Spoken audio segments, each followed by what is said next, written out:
Hi, this is Komal Chaudhary and I welcome to all at the YouTube channel GS365। आज का हमारा session current affairs का रहने वाला है। एज यूजुअल हम पहले टॉपिक डिस्कस करेंगे कि कौन कौन से टॉपिक आज के सेशन में हम कवर करने वाले हैं। देन हम अपना न्यूज़ ओपन करेंगे। हम न्यूज़ के साथ साथ कवर करेंगे static part, analysis and news, so that आप अपने एग्ज़ाम को हर डायमेंशन से कवर कर सकें, चाहे वो एनालिसिस वाला पार्ट हो, चाहे वो स्टैटिक पार्ट हो, या फिर न्यूज़ से रिलेटेड कोई डायरेक्ट क्वेश्चन एग्जाम में दिखे। You will be in very comfortable position when you covered the very dimensions of the news. If you have not covered many dimensions, if you read the news directly, so it has very less chances to get benefit of the news। But जब आप उसे ज़्यादा dimension के साथ cover करते हैं तो जो संभावना है, जो पॉसिबिलिटीज़ हैं, वो बहुत ज़्यादा हो जाती हैं कि आप उस न्यूज़ का फ़ायदा उठा पाएँ। ठीक है साहब। सो हम आज कवर करेंगे पहले अपने टॉपिक्स कि कौन कौन से टॉपिक आज के सेशन में हम कवर करने वाले हैं। देन हम बढ़ेंगे अपने न्यूज़ की तरफ। सो फर्स्ट देखेंगे हम हमारे टॉपिक कि आज कौन कौन से टॉपिक हैं जिन्हें हम जानेंगे, जिन्हें हम देखेंगे न्यूज़ में कौन कौन से टॉपिक्स हैं।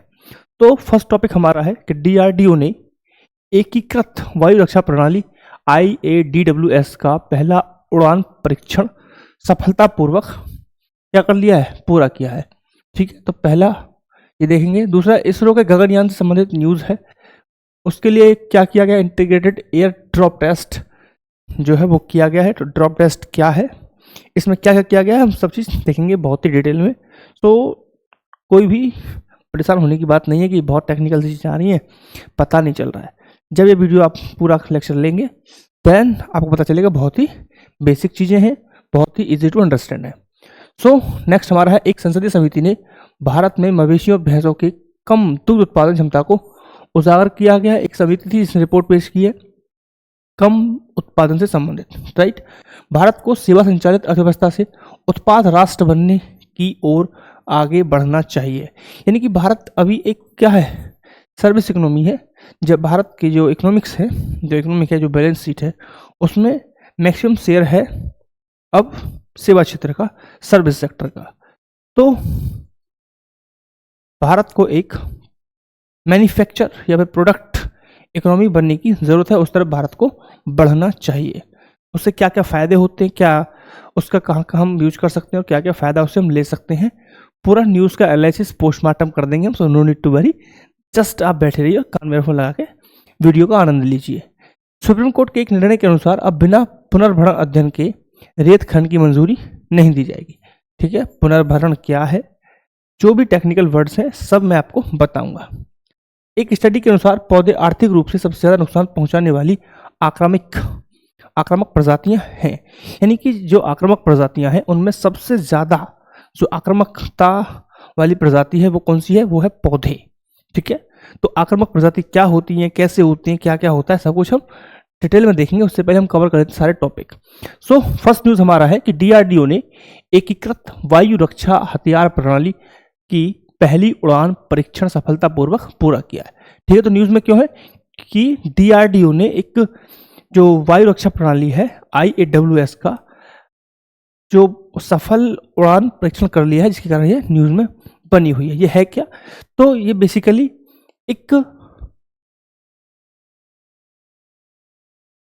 यह एक वायु रक्षा प्रणाली है। ठीक है, यानी कि बेसिकली हम कह सकते हैं कि सिंपल सी भाषा में समझिए कि यह multi layer air defence system है। एयर डिफेंस सिस्टम यानी कि सपोज करो ये एक कंट्री है, ये क्या है, इंडिया है, और यहाँ एक नमूना देश है। ठीक है, हमारे पास सील लगी हुई है यहाँ पे ऐसे ऐसे लेयर, मल्टी लेयर्स, यानी कि कई लेयर में। ठीक है, तो इन्होंने मिसाइल डाल दी और यहाँ से डिटेक्ट करेगा, इसको हवा में नष्ट कर देगा। तो ये क्या हो गया, एयर डिफेंस सिस्टम के द्वारा हम डिस्ट्रॉय कर रहे हैं। तो जो DRDO के द्वारा डेवलप किया गया है यह एक मल्टी लेयर सिस्टम है, multi layer air defence system है। इससे जो सीमा क्षेत्र हैं उस और महत्वपूर्ण स्थल जो भी हैं उनसे लंबी दूरी की मिसाइलों, विमानों या फिर UAV मानव रहित हवाई वाहन अनमैन्ड एयर व्हीकल, जो भी इनसे जो खतरे रहेंगे उनका पता लगाएगा और उन्हें नष्ट करने की क्षमता इससे सुनिश्चित की जाएगी। किसके द्वारा बेटा? IAW के द्वारा। लिखा हुआ है सीमा क्षेत्र, महत्वपूर्ण स्थल, लंबी दूरी की मिसाइल, विमान एवं UAV सहित खतरों का पता लगाने और नष्ट करने की क्षमता इससे सुनिश्चित की जाएगी। किसके द्वारा? IAWS के द्वारा। कौन कौन से घटक शामिल है? मैंने क्योंकि बताया, हमने बात की कि यह एक मल्टी लेयर सिस्टम है, multi layer air defence system है। तो कौन कौन सी लेयर इसमें आती हैं? तो सबसे पहला आता है quick reaction surface air to missile, quick reaction surface air to missile. तो इसे DRDO से बोलते हैं QRSAM। इसे DRDO के द्वारा विकसित किया गया था। किसके द्वारा बेटा? इसे किया गया है DRDO के द्वारा इसे डेवलप किया गया है और इसकी क्षमता होती है 5 से 30 किलोमीटर तक की क्षमता रहेगी और यह सतह से हवा में मार करने वाला सिस्टम है। कैसा बेटा? सतह से हवा में मार करने वाला यह सिस्टम रहेगा। ठीक है, नोट कर सकते हैं, सतह से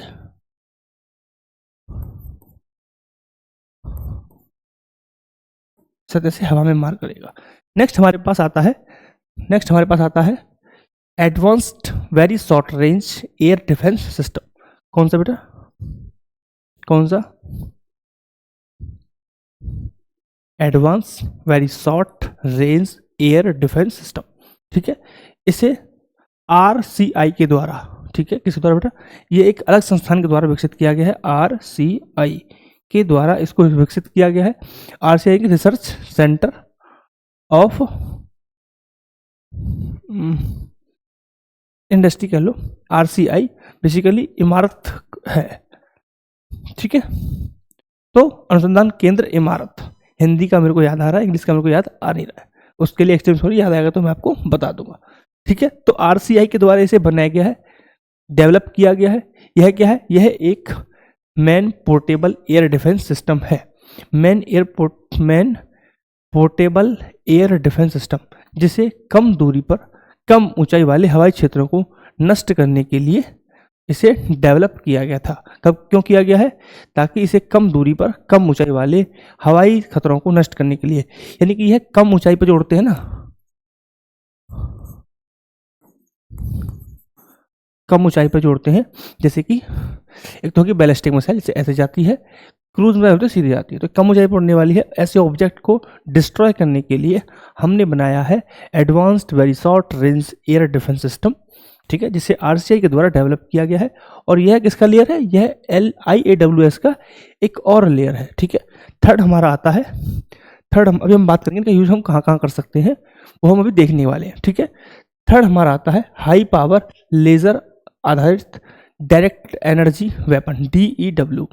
ठीक है, यानी कि हाई पावर लेजर आधारित डायरेक्टेड एनर्जी वेपन। इसे उच्च प्रणाली एवं विज्ञान केंद्र के द्वारा क्या किया गया? डेवलप किया गया है। ठीक है, यह प्रकाश की गति से, लाइट की स्पीड से लक्ष्य को निशाना बनाता है और लक्ष्य को नष्ट करने के लिए ये किसका प्रयोग करता है? ये लेजर बीम का प्रयोग करता है। यानी कि इसे अपने लक्ष्य को डिस्ट्रॉय करने के लिए कोई आर्म एम्यूनिशन ले जाने की जरूरत नहीं है। ये सीधे बीम निकालता है, लेजर बीम, और उससे अपने टारगेट को नष्ट कर देता है। इससे क्या फायदा हो सकता है? ये तो कॉस्ट इफेक्टिव होता है, यानी किफ़ायती होता है, सस्ता होता है। तो कंपेरेटली हम बात करें कोई एम्यूनिशन या कोई भी हम मिसाइल लॉन्च करते हैं किसी भी टारगेट को डिस्ट्रॉय करने के लिए, उसकी तुलना में यह सस्ता होता है, चीप होता है। ठीक है साहब, तो हम थोड़ा बात करते हैं। हमने तीनों लेयर्स की बात की, तीनों लेयर्स का हम जब बात करते हैं तो पहले मैं बात करता हूँ इसका प्रयोग हम क्यों करने वाले हैं, कहाँ इसका प्रयोग कर सकते हैं। Quick reaction surface air to missile, इसका कहाँ प्रयोग कर सकते हैं? तो इसे हम प्रयोग करेंगे जो सेना का हथियारबंद, जो हमारे काफिले होते हैं सेना के, उनके जो व्हीकल होते हैं उनको हवाई हमले से बचाने के लिए इसका प्रयोग कर सकते हैं। दूसरा इंपॉर्टेंट पॉइंट ये है कि इसे मोबाइल प्लेटफॉर्म पर स्थापित किया जा सकता है, यानी कि जैसे ट्रक हो गया, इस पर स्थापित किया जा सकता है, और यह चलते हुए भी, ठीक है, जैसे कि एक मिनट,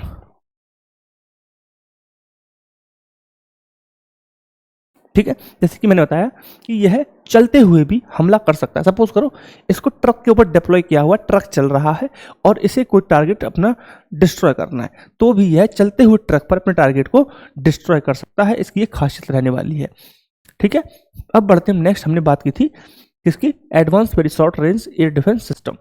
ठीक है, तो इसका हम बात कर चुके हैं। इसका क्या रहेगा, कम ऊंचाई वाले जो ऑब्जेक्ट रहेंगे उसे डिस्ट्रॉय करने के लिए इसका प्रयोग हम कर लेंगे। ठीक है साहब, इसका आपको पता चल गया कि ड्यू यानी कि ये बेसिकली क्या रहने वाला है, लेजर बीम के द्वारा अपने टारगेट को डिस्ट्रॉय कर देगा। ठीक है, क्लियर पॉइंट है। अब थोड़ा बात करते हैं कमांड सेंटर के बारे में। लिखा हुआ है क्या, नहीं लिखा हुआ, ठीक है। चलो थोड़ा कमांड सेंटर समझते हैं कि इनको कमांड किस तरीके से दिया जाएगा। तो जो भी लेयर्स की हमने बात की, ठीक है, जिन भी लेयर की हमने बात की, यह इंटीग्रेटेड कमांड से कंट्रोल किए जाएंगे। इंटीग्रेटेड कमांड से कंट्रोल किए जाएंगे, इंटीग्रेटेड कमांड से कंट्रोल किए जाएंगे। जो ये लिखा हुआ है एकीकृत वायु रक्षा हथियार प्रणाली, इसके द्वारा इसको कंट्रोल किया जाएगा। इसे रक्षा अनुसंधान एवं विज्ञान प्रयोगशाला, रक्षा अनुसंधान एवं विज्ञान प्रयोगशाला DRDL के द्वारा विकसित किया गया है, जो कमांड सेंटर है इसका। ठीक है, तो कमांड सेंटर है उसको DRDL के द्वारा विकसित किया गया है। और DRDL इस कार्यक्रम का पूरे का क्या है, एक नोडल एजेंसी है जो इसको क्या कर रहा है, उसके प्रयोग का यह पार्ट है। ठीक है साहब, आई होप कि आपको न्यूज़ बहुत अच्छे से समझ में आई होगी। मैंने काफ़ी टाइम लेकर के आपको बहुत अच्छे और इजी वे में समझाने की कोशिश की। ठीक है, अब बढ़ेंगे हम नेक्स्ट न्यूज़ की तरफ। और नेक्स्ट न्यूज़ हमारा रहने वाला है कि इसरो ने गगनयान मिशन के लिए पहला इंटीग्रेटेड एयर ड्रॉप टेस्ट सफलतापूर्वक पूरा किया। यानी क्या हुआ है कि इस परीक्षण में इसरो, वायुसेना, DRDO, नौसेना और तटरक्षक बल के संयुक्त प्रयास से इसको किया गया है। इसके अतिरिक्त इसरो ने आगामी परीक्षण जैसे कि दूसरे टेस्ट व्हीकल डेमोन्स्ट्रेशन मिशन और पहले मानव रहित गगनयान मिशन की भी तैयारी कर रहा है। यानी कि जो हमारा एक बहुत ही महत्वाकांक्षी मिशन है गगनयान मिशन, उसके लिए एक क्या है, ट्रायल किया गया था जो सक्सेसफुली कर लिया गया है। इसमें इसके साथ साथ जो इसरो है वह जो और टेस्ट हैं, जैसे कि हमारा गगनयान मिशन है पहले, ठीक है, मानव रहित गगनयान मिशन की तैयारी कर रहा है। उसके बाद दूसरे टेस्ट व्हीकल डेमोन्स्ट्रेशन की भी यहाँ पे क्या की तैयारी को जांचा गया।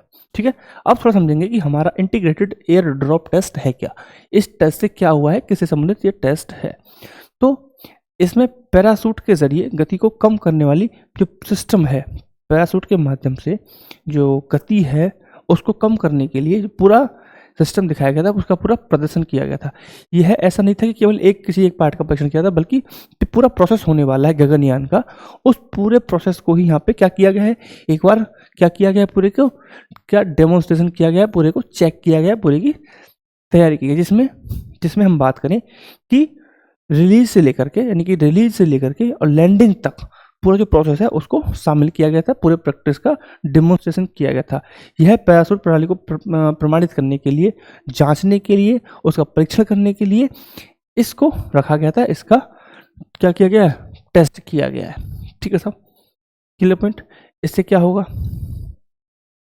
इससे विश्वास होगा, विश्वास में क्या होगी, बढ़ोतरी होगी कि जो हमारे गगनयान मिशन के तहत अंतरिक्ष यात्री धरती चंद्रमा पर जाएंगे और वह धरती पर सुरक्षित वापस हम उन्हें ला सकेंगे। ऐसा भरोसा, ऐसी सफलतापूर्वक जो हम करते हैं, सक्सेसफुली अपने प्रयोग करते हैं, अगर वो सफलतापूर्वक हो जाते हैं तो कहीं ना कहीं भरोसा बढ़ता है। ठीक है साहब, थोड़ा जानते हैं गगनयान मिशन के बारे में। गगनयान मिशन है क्या बेसिकली। तो गगनयान जो मिशन है उसका उद्देश्य क्या है हमारा, कि मानव युक्त अंतरिक्ष उड़ान क्षमता का हम प्रदर्शन करेंगे। इसमें 3 सदस्यों के चालक दल को 400 किलोमीटर ऊंचाई पर स्थित कक्षा में भेजा जाएगा। साथ ही उन्हें सुरक्षित पृथ्वी पर भी लाया जाएगा, यानी कि उनको पहली कक्षा में भेजा जाएगा, फिर वापस से उनको लाया जाएगा। पूरे मिशन की अवधि रहेगी बेटा 3 दिन। कितनी रहेगी, गगनयान की पूरे मिशन की अवधि रहने वाली है 3 दिन। कहीं लिखा हुआ है गगनयान, तो इसकी अवधि रहने वाली है 3 दिन, यानी कि पूरा मिशन 3 दिन का रहेगा, जिसमें एस्ट्रोनॉट जाएंगे भी, रहेंगे भी और वापस आएंगे भी। ठीक है, तो इसमें मैंने पहले भी हम लास्ट क्लास में हमने बात की थी कि ह्यूमन रेटेड LVM-3 यानी कि HLVM-3 को पहले GSLV-M के थर्ड के नाम से जाना जाता था। ठीक है, उसके द्वारा इसे लॉन्च किया जाएगा। यह 3 चरणों वाला रॉकेट लॉन्चर है, यानी कि satellite launcher, rocket launcher satellite launcher कहेंगे, जिसे सॉलिड स्टेज, लिक्विड स्टेज और क्रायोजेनिक स्टेज शामिल है। इसमें मानव की सुरक्षा को जरूरतों को अनुरूप संशोधित किया गया, यानी कि इसको थोड़ा मॉडिफाई किया गया है। जो क्यों किया गया, क्योंकि इसमें ह्यूमन जाएंगे। मानव जाएंगे, इसलिए थोड़ा सा इसे मॉडिफाई किया गया है। ठीक है, तो क्वेश्चन आप याद रखेंगे LVM-3, ठीक है, या फिर GSLV MK3, इसके द्वारा गगनयान मिशन को लॉन्च किया जाएगा। ठीक है, अब देखो फैक्ट थोड़ा सा समझ लीजिए कि जब जब यह मिशन पूरा होगा, कंप्लीट होगा, तो यूएसए, चाइना और रूस के बाद भारत ऐसा करने वाला चौथा देश बनेगा जो अंतरिक्ष में मानव युक्त यानी मानव को अंतरिक्ष में भेजेगा। ठीक है, अन्य थोड़े से हम समझते हैं। आप सभी को पता है 23 अगस्त को हमने कल एक सेशन भी किया था कि 23 अगस्त को हम अंतरिक्ष दिवस के रूप में मनाते हैं। तो राष्ट्रीय अंतरिक्ष दिवस पर केंद्रीय विज्ञान एवं प्रौद्योगिकी मंत्री ने भारत के भविष्य के रोड मैप की रूपरेखा प्रस्तुत की। ठीक है, एक तथ्य समझ लीजिए, आगामी जो भारत के अंतरिक्ष मिशन है वो कौन कौन से हैं। भारत अपना अंतरिक्ष स्टेशन स्थापित करेगा और यह लक्ष्य रखा गया है कि भारत 2035 तक अपने लक्ष्य को यानी स्वयं का अपना अंतरिक्ष स्टेशन बनाएगा। इस योजना पर भारत काम कर रहा है। वहीं अगर हम एक और प्रोजेक्ट की बात करें, 2040 तक चंद्रमा पर अंतरिक्ष यात्री भेजना भारत का एक और महत्वाकांक्षी मिशन है। यह भारत की 2047 तक की जो विकसित राष्ट्र बनने की जो यात्रा है उसको साकार करने में मदद करेगा। ठीक है, क्योंकि अब जो स्पेस इंडस्ट्री है वो लगातार बूम कर रही है, बढ़ रही है। ठीक है, तो कहीं ना कहीं इसका भी योगदान भारत के विकसित होने में रहेगा। ठीक है, अन्य मिशन भी है जैसे कि चंद्रयान 4 हो गया, शुक्र मिशन हो गया, ऐसे मिशन भी हैं जो भविष्य की गोद में है कि कब इनको लॉन्च किया जाएगा। ठीक है, समझ में आ गया, क्लियर। आई होप कि आपको न्यूज़, फैक्ट और सब चीज़ें अच्छे से समझ में आई होंगी। अब बढ़ेंगे हम नेक्स्ट न्यूज़ की तरफ, और ये रहा हमारा गगनयान मिशन के बारे में सब कुछ लिखा हुआ है, और ये रहा यहाँ पे अंतरिक्ष जो हमारे भविष्य के मिशन है सब लगा हुआ है। अब बढ़ेंगे नेक्स्ट न्यूज़ की तरफ, और नेक्स्ट न्यूज़ हमारा है कि भारत को सेवा संचालित अर्थव्यवस्था से उत्पाद राष्ट्र बनने की ओर आगे बढ़ना चाहिए। वर्तमान भू राजनीतिक परिदृश्य में संघर्ष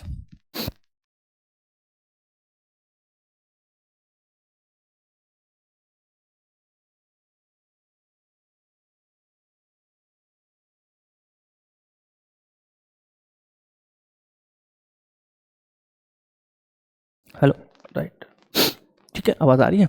तो व्यापार युद्ध, एक तरफा टैरिफ आदि शामिल है। इससे इस संभावना को बल मिला है कि भारत को एक उत्पाद राष्ट्र बनने का प्रयास करना चाहिए। ठीक है, तो हाल फिलहाल में आप सभी को ये बात पता है कि डोनाल्ड ट्रंप है ना, क्या वो कर रहे हैं, टैरिफ वॉर उनका चल रहा है। ठीक है, उस आदमी का अलग ही प्रॉब्लम चल रहा है, समझ में नहीं आता नहीं क्या ही है भाई।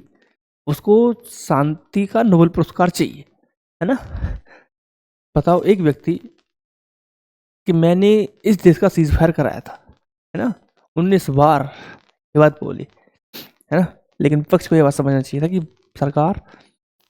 सरकार इसका विरोध क्यों नहीं कर रही है, क्योंकि सरकार में बैठे लोग, सरकार में बैठे सचिव, सचिवालय, चाहे विदेश मंत्री हों, चाहे फॉरेन कोई भी जो इन चीज़ों को डील कर रहे हैं, उन सबको ये पता था कि ऐसा ही कुछ होने वाला है।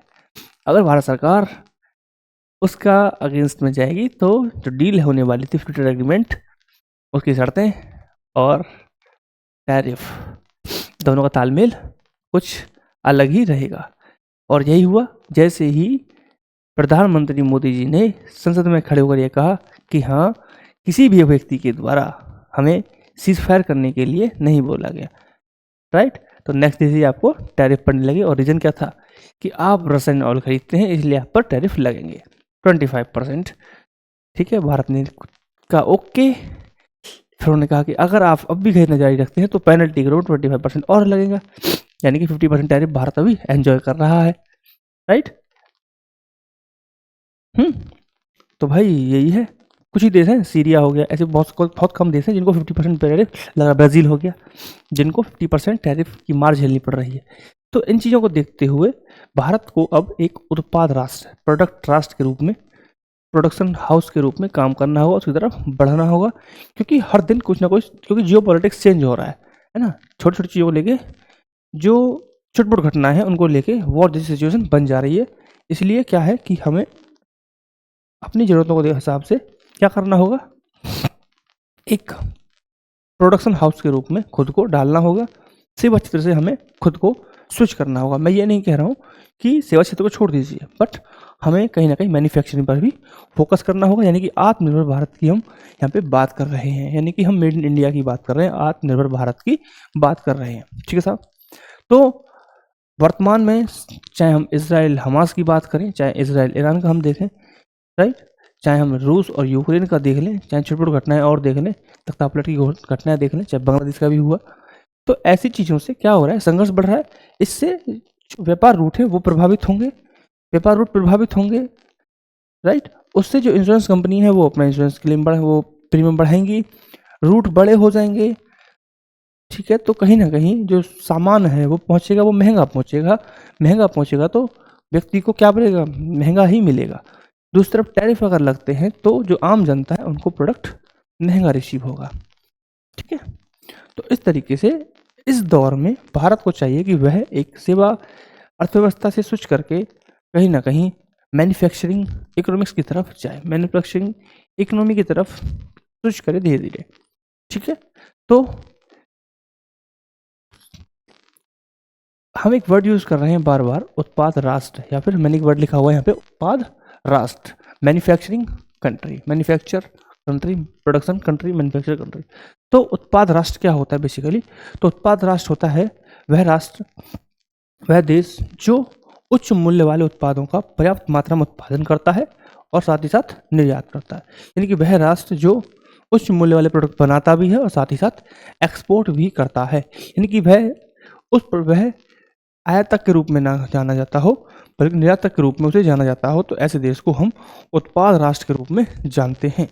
एक उत्पाद राष्ट्र न केवल नवाचार करता है, यानी कि ऐसा नहीं है कि वो सिर्फ बनाता ही है, बल्कि वो क्या करता है, इनोवेशन भी करता है, बल्कि आईपी यानी कि बौद्धिक संपदा आधारित संसाधनों पर भी निर्माण करता है, उसको बनाता है और उनका भी एक्सपोर्ट करता है। यानी कि सिर्फ इनोवेशन ही नहीं, आईपी भी, यानी जो बौद्धिक संपत्ति है उसको भी बनाता है और उसको भी एक्सपोर्ट करता है। इसका हम क्या क्या फ़ायदा उठा सकते हैं? रणनीतिक लाभ के रूप में हम क्या फ़ायदा उठा सकते हैं? पहले देखा मैंने रणनीतिक लाभ कैसे ले सकते हैं? तो किसी देश के उत्पाद जितने अधिक रणनीतिक महत्व के होंगे उस देश का रणनीतिक प्रभाव उतना ही अधिक होगा। ठीक है, आप सभी को पता है ताइवान दुनिया की सबसे उन्नत या एडवांस चिप बनाता है। ठीक है, इसमें से एक बहुत बड़ा रीजन है कि चाइना ताइवान को कंट्रोल करने की कोशिश नहीं करता है, क्योंकि ग्लोबल चैन डिस्टर्ब हो जाएगी। इसी तरीके से एक बहुत अच्छा एग्जांपल आप समझ सकते हैं, चाइना दुनिया का लगभग 65 to 70% जो क्रिटिकल मिनरल्स हैं उसको उनको होल्ड करता है, उनको कंट्रोल करता है। ठीक है, और ये बहुत बड़ा रीजन है कि चाइना रशियन ऑयल का सबसे बड़ा इंपोर्टर है, बट उस पर तब भी क्या है, सैंक्शंस या फिर जो एडिशनल टैरिफ्स हैं वो नहीं लगाए हैं, क्योंकि वह कंट्रोल करता है 65% to 70 क्रिटिकल मिनरल। जब टैरिफ वॉर स्टार्ट हुआ था तो उन्होंने तुरंत क्या किया था, उन्होंने यूएसए को जाने वाले क्रिटिकल मिनरल्स को स्टे कर दिया, रोक दिया। ठीक है, साथ साथ भारत को भी रोक दिया, क्योंकि भारत क्या है, स्ट्रेटेजिक पार्टनर है यूएसए का, कि भारत के थ्रू ये प्रोडक्ट ना पहुंचे, पूरी सप्लाई चेन कट कर दी थी। यह एक बहुत बड़ा कारण है कि सबसे बड़ा इंपोर्टर होने के बाद भी चाइना पर एडिशनल टैरिफ या पेनल्टी के रूप में एडिशनल टैरिफ नहीं लगे हैं, और बहुत ही अच्छी ट्रेड डील की है उन्होंने, 90% का टैरिफ उन पर लगा हुआ है।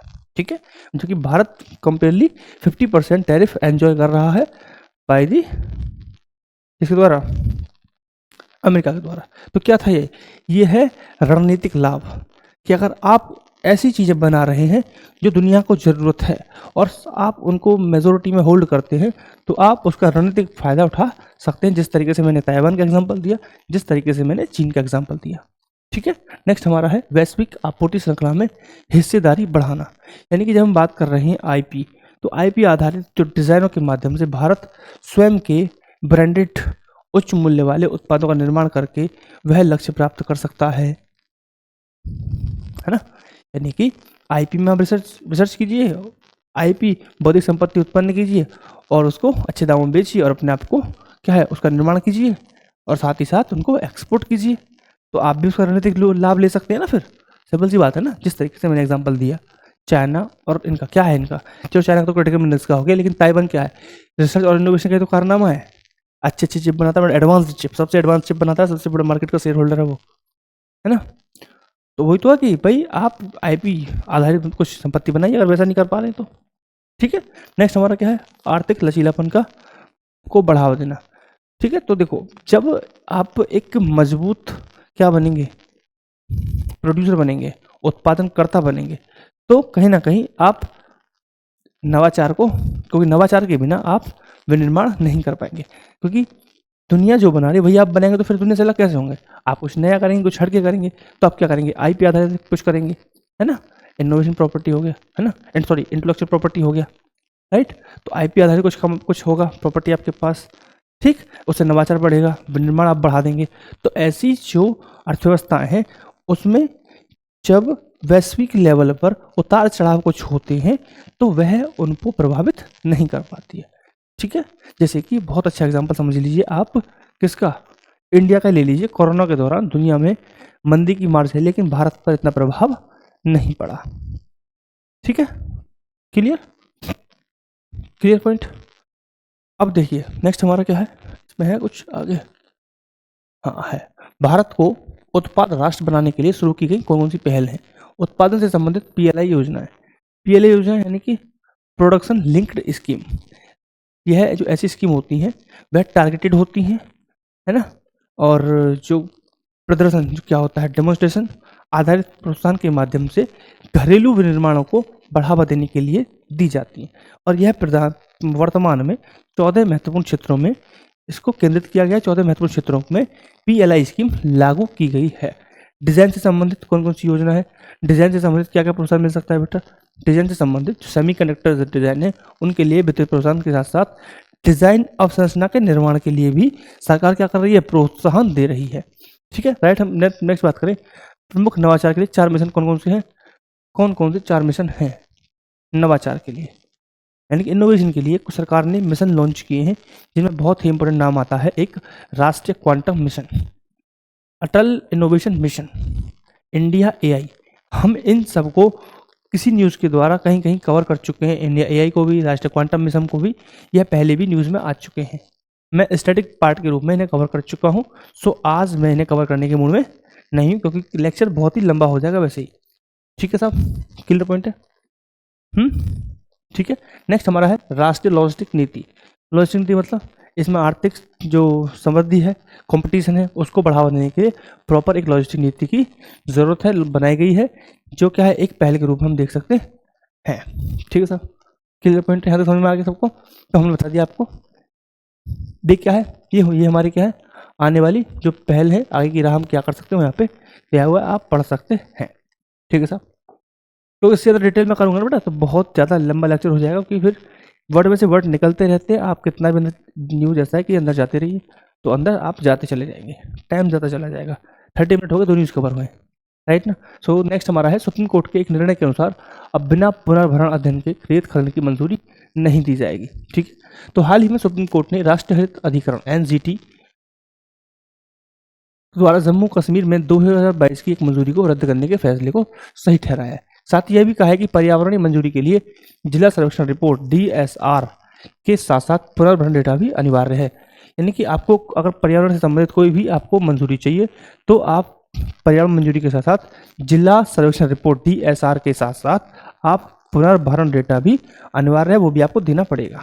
ठीक है, तो सुप्रीम कोर्ट की जो डिसीजन था उससे कुछ हम समझेंगे कौन कौन से की पॉइंट थे। तो पहला की पॉइंट क्या है, पुनर्भरण अध्ययन की अनिवार्यता, यानी कि जो पुनर्भरण अध्ययन है उसकी अनिवार्यता होनी चाहिए। पुनर्भरण अध्ययन के बिना डीएसआर को सही नहीं माना सकता। डीएसआर यानी कि डिस्ट्रिक्ट सर्वेक्षण रिपोर्ट, डिस्ट्रिक्ट सर्वे रिपोर्ट, उसको सही नहीं माना सकता, क्योंकि यह इसमें यह तय करने के लिए ज़रूरी डेटा नहीं होता है कि कितनी रेत निकाला गया है और कितनी तरीके से चीज़ें किस तरीके से की गई हैं। इसमें कोई प्रॉपर डॉक्यूमेंटेशन नहीं होता है, इसलिए क्या है अब से पुनर्भरण का डेटा जरूरी है, मैंडेटरी है।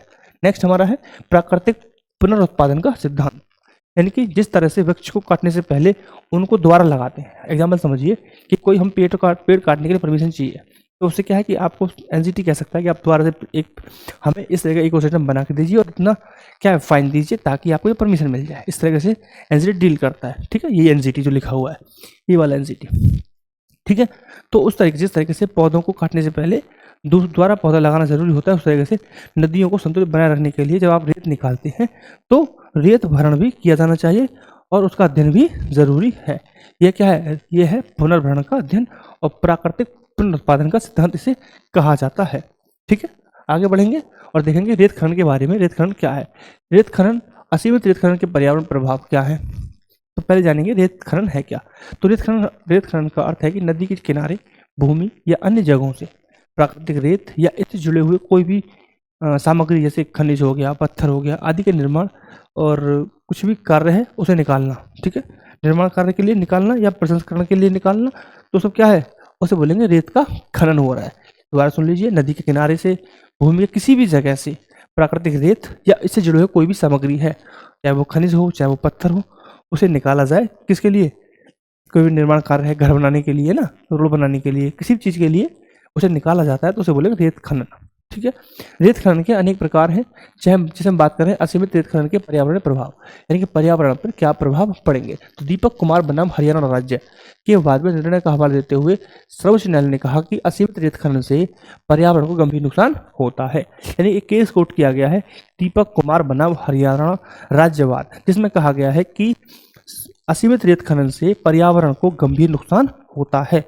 यानी कि सर्वोच्च न्यायालय ने भी माना है कि अगर आप अनलिमिटेड रेत खनन करते हैं तो क्या होता है बेटा, तो पर्यावरण को नुकसान होता है। सिंपल सी बात है, इसे तो कोई बता सकता है। ठीक है, इससे कौन कौन नुकसान होते हैं? नदियों के किनारों कटना, प्राकृतिक पर्यावरण का नुकसान होता है, भूजल का नीचे जाना, जल भूतों का नुकसान, जैव विविधता के लिए खतरा, जैसे मछली के प्रजनन स्थल में भी शामिल है। नदी के तलों के कमजोर हो जाने से बाढ़ का खतरा हो जाता है, जल की गुणवत्ता में गिरावट आती है और अत्यधिक गंदलापन आदि है।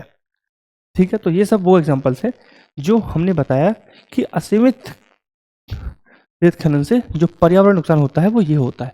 कौन कौन से पॉइंट सारे लिखे हुए आप समझ सकते हैं, दोबारा से रिवाइज भी कर सकते हैं कि पर्यावरण के रूप में कौन कौन से हमें देखने को मिलते हैं खतरे। ठीक है, यानी कि पर्यावरण नुकसान पर कौन सा नुकसान होता है।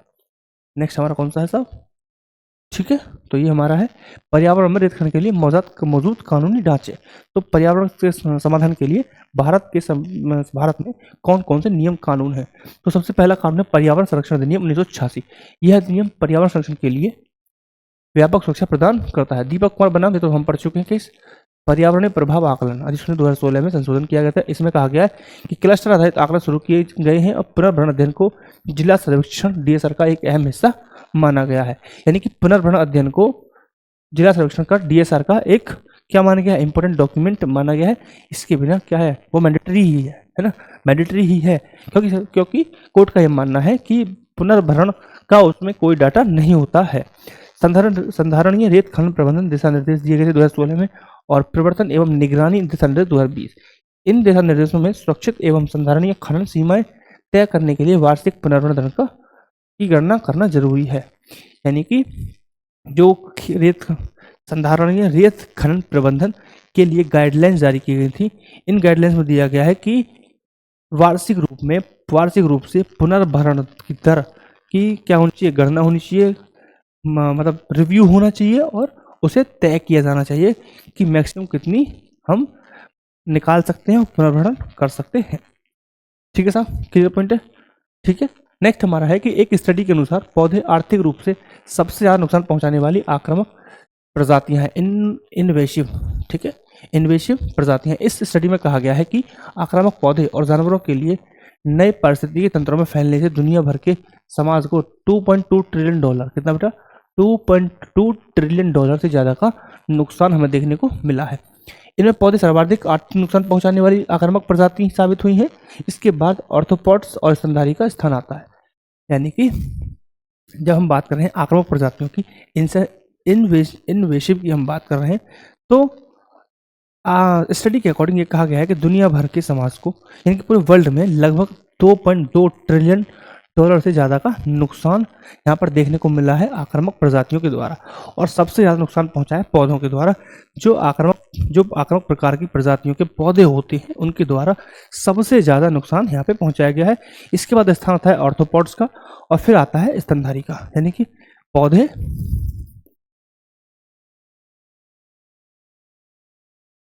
पौधे ऑर्थोपॉड्स और स्तनधारी। ठीक है, ये बात है नुकसान की। ठीक है साहब, ये पॉइंट है।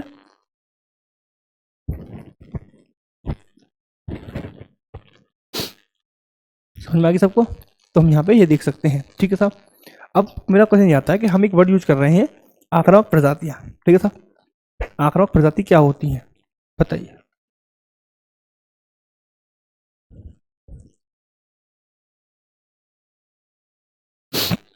बताइए आक्रामक प्रजातियां क्या होती हैं। तो ऐसे पौधे, जानवर, सूक्ष्म जीव, सभी प्रकार की चीजों की बात कर रहा हूं मैं। पौधे, जानवर, सूक्ष्म जीव प्राकृतिक रूप से किसी क्षेत्र की देशज प्रजाति नहीं होते।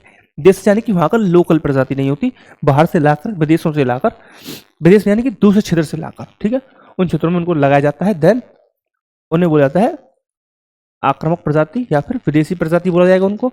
आक्रामक यानी कि उन्हें किसी जीव को खत्म करने के लिए बुलाया जाता है, ठीक है, किसी जीव को खत्म करने को लाया जाता है, लेकिन वो क्या करती हैं, वो उस जीव को खत्म कर देती हैं, प्रकृति को भी हानि पहुंचाने लगती हैं, ठीक है।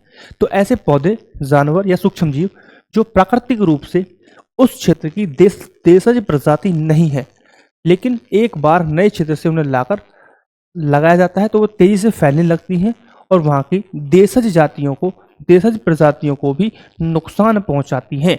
ऐसी प्रजातियों को हम बोलते हैं आक्रामक प्रजाति, ठीक है साहब। क्या बोलते हैं, आक्रामक प्रजातियों ने बोलते हैं, सिंपल यहाँ तक, कोई दिक्कत। एग्जाम्पल के रूप में समझिए, सबसे इंपॉर्टेंट एग्जाम्पल समझिए आप, लेटाना कैमारा। यह प्रजाति क्या है, लेटाना कैमारा क्या है, यह स्थानीय वनों के विकास को रोकती है। एक बहुत ही अच्छा एग्जाम्पल है अफ्रीकी कैटफिश। यह कैटफिश है और इसे, यह देशज मछलियों की जो विविधता उसके लिए खतरा है, उनको नष्ट कर रही है, ठीक है। चाहे आपने नाम सुना होगा जलकुंभी, वाटर हैंकिंच, ठीक है। I am not able to pronounce it correctly, if I am doing wrong so correct me, ठीक है। It is not the issue, है ना, may be I am pronouncing it wrong way, so it is not the issue right now. Just be attentive and be focused on your target, not to कि I am not able to pronounce correctly, right? तो बेटा जलकुंभी की बात कर रहे हैं हम, वाटर हयांकिंथ की बात कर रहे हैं, तो वह भी जलाशयों में फैलकर अन्य जंतुओं को जीना मुश्किल कर देती है, ये भी जलकुंभी जो होती है, ठीक है। अब आपके लिए मैं क्वेश्चन दे रहा हूँ, इंपॉर्टेंट चीज है। आप एक तो कैटफिश को देखेंगे गूगल पर, आप करेंगे गूगल और वहां देखेंगे कैटफिश,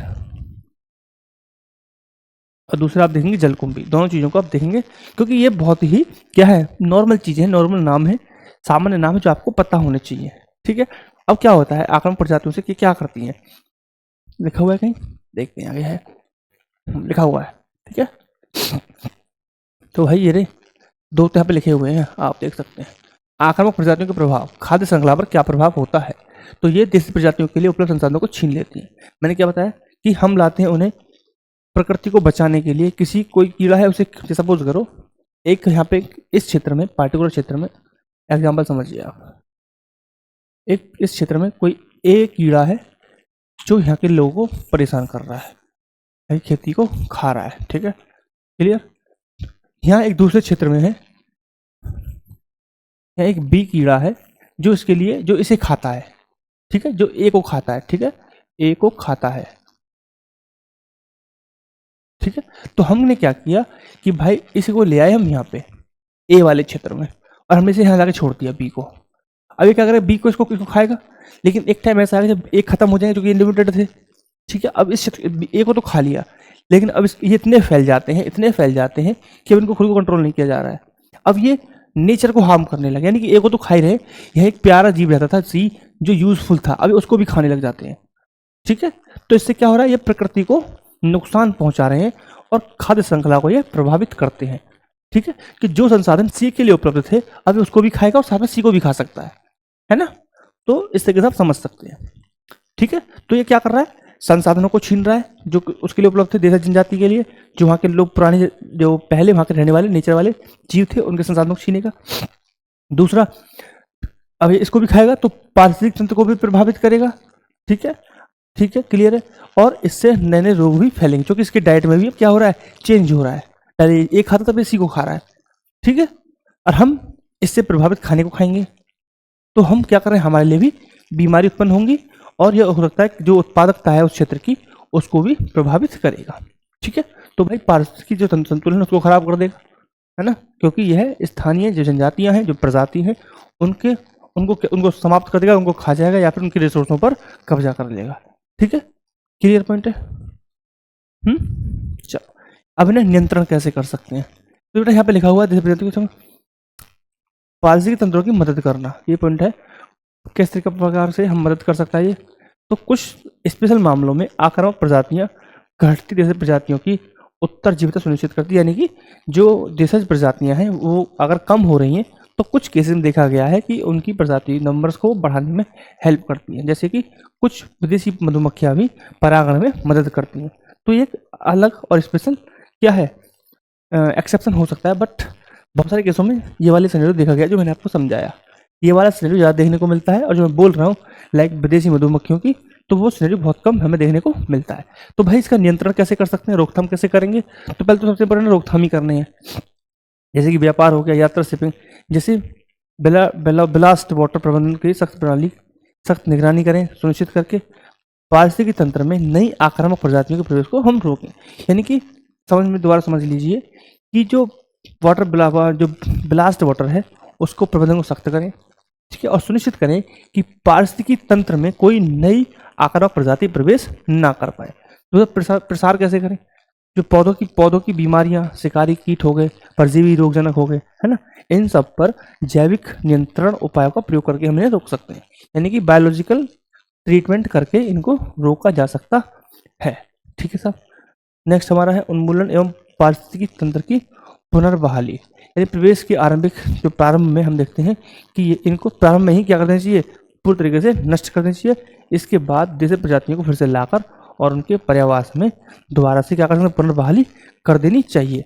यानी कि जैसे कि मैंने आपको बताया इस एरिया को किसने नष्ट कर दिया है ना, तो हम क्या करेंगे, इस पूरे एरिया को डिस्ट्रॉय करना, सही से साफ कर देना, और तब दोबारा से सी को वापस से यहाँ पे क्या करना, दोबारा इनको रिहेबिलिटेशन का किया जाना चाहिए, दोबारा से इनको स्थापित किया जाना चाहिए, दोबारा से पुनर्बहाली इनकी की जानी चाहिए। ठीक है साहब, क्लियर पॉइंट है। अब बढ़ते हैं नेक्स्ट न्यूज की तरफ, और नेक्स्ट न्यूज हमारा है James Webb space telescope. James Webb space telescope news में क्यों है, क्योंकि इसने यूरेनस के 29वें चंद्रमा की खोज की है। यानी कि अभी हाल फिलहाल में, अब से जब आप यूरेनस पढ़ेंगे तो यूरेनस में अब से 29 मून होंगे यूरेनस के, यानी कि यूरेनस के अब 29 उपग्रह होंगे। ठीक है, नाम क्या है, S225U1 अस्थायी नाम दिया गया, बाद में उनको स्थायी नाम दे दिया जाएगा। अंतर्राष्ट्रीय खगोलीय संघ द्वारा अभी इसका आधिकारिक नाम चुना जाना बाकी है, यानी कि यह एक टेम्पररी नाम है। 2025 में खोजा गया, इसका नाम 2025 रखा गया है, S2025U1।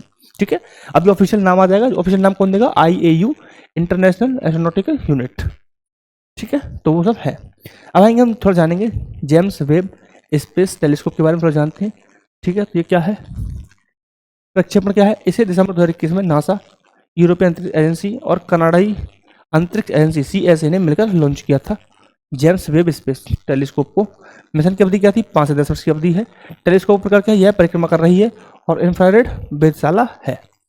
ठीक है साहब, क्लियर पॉइंट है। आगे कुछ है, कक्षा क्या, यह हबल की तरह पृथ्वी की परिक्रमा नहीं करता है, बल्कि यह सूर्य की परिक्रमा करता है।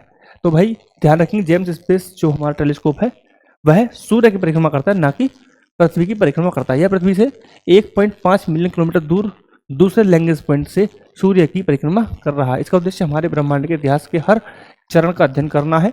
इसे बिग बैंग विस्फोट के बाद की पहली चमकदार रोशनी से लेकर सौर मंडल के निर्माण तक की प्रक्रिया इसमें शामिल है।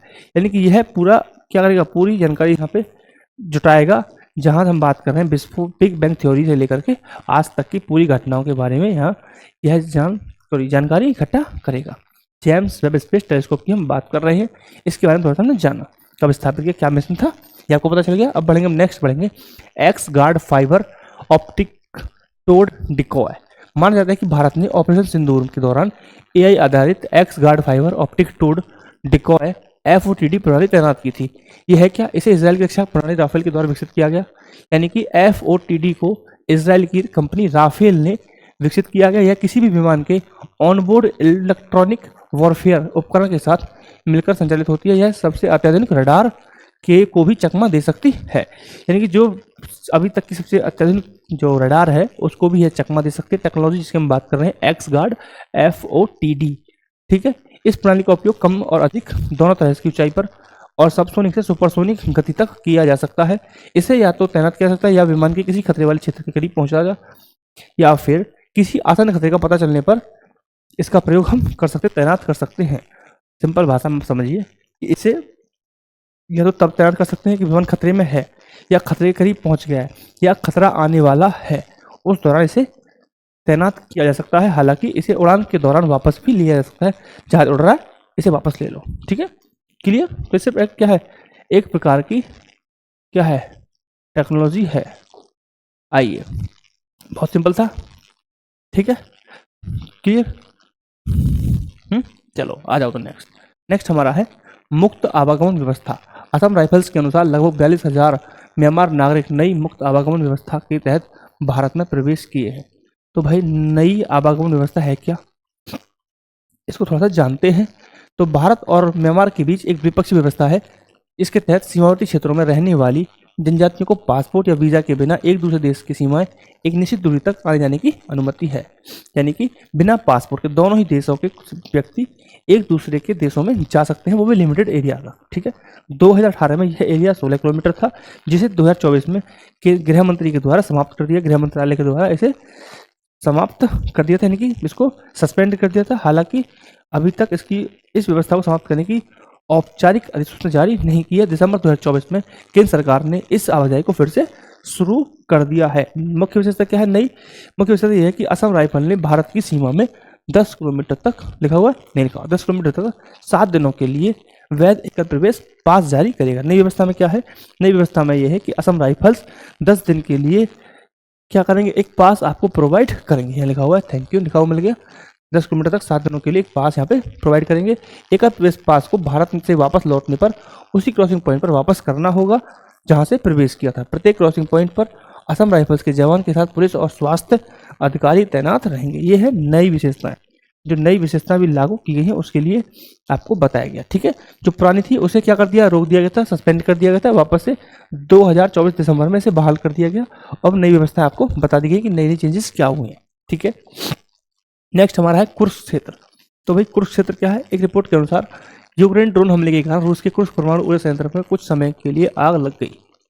ठीक है,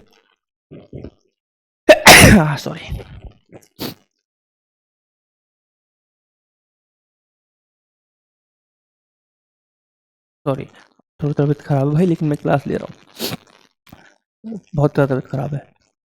अवस्थिति क्या है, यह रूस के यूरोपीय भाग में स्थित है। इसकी पश्चिमी सीमा यूक्रेन से लगती है। इतिहास का यह क्षेत्र कुर्स्क की लड़ाई के लिए प्रसिद्ध है, जो इतिहास का सबसे बड़ा टैंक युद्ध था। ठीक है, तो आप ऐसे एक फैक्ट बना सकते हैं कि इतिहास का सबसे बड़ा टैंक युद्ध कौन सा था। कुर्स्क की लड़ाई जो 1943 में हुई थी, वह सबसे बड़ा टैंक युद्ध था। और यह लड़ाई सेकेंड वर्ल्ड वॉर में एक निर्णायक मोड़ साबित हुई थी। यह क्षेत्र नीपर और डॉन नदियों की घाटियों में स्थित है। नीपर और डॉन नदी की घाटियों में स्थित है। ये क्वेश्चन पहले भी आ चुका है एक पेपर में, सिविल्स के पेपर में आया था। ये सिविल के पेपर में आया हुआ है भाई, नदियों वाला क्वेश्चन, यहाँ से कुरुक्षेत्र के बारे में। ठीक है, प्राप्त खनिज करें, यहाँ को चुंबकीय विसंगति प्राप्त होती है, जो विश्व की सबसे बड़ी चुंबकीय विसंगति है। यहाँ विश्व की सबसे समृद्ध लौह अयस्क भंडारों में से एक है। ठीक है साहब, तो ये बहुत इंपॉर्टेंट न्यूज हो गई। अब बढ़ते हैं किलाउ ज्वालामुखी, किलाउआ ज्वालामुखी, माउंट किलाउआ।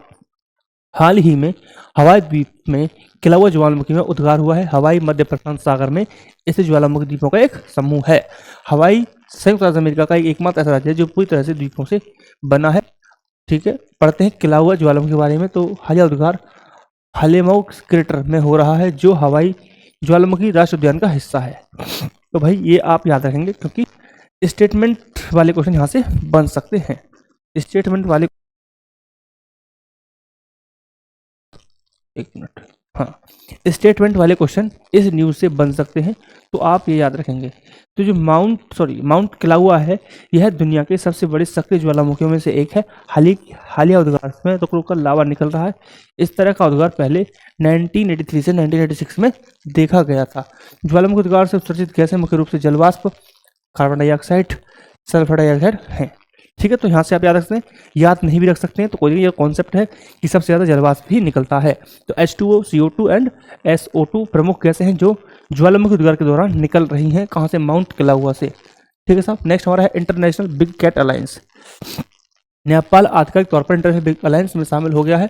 IBCA भारत के नेतृत्व में शुरू की गई एक वैश्विक पहल है।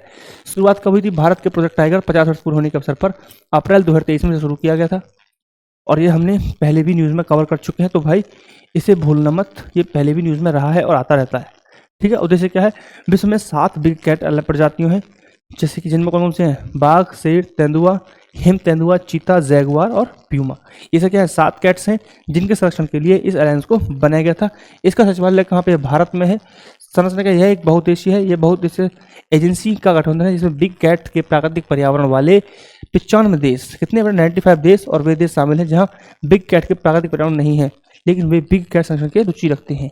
ठीक है, यानी कि इसमें 95 देश वे हैं जो बिग कैट है उनका नेचुरल हैबिटेट है, लेकिन और भी ऐसे देश हैं जो बिग कैट्स के नेचुरल हैबिटेट तो नहीं है, बट फिर भी वह इनके जो नेचुरल पर्यावास है, हैबिटेट है, उनको बचाने में रुचि रखते हैं।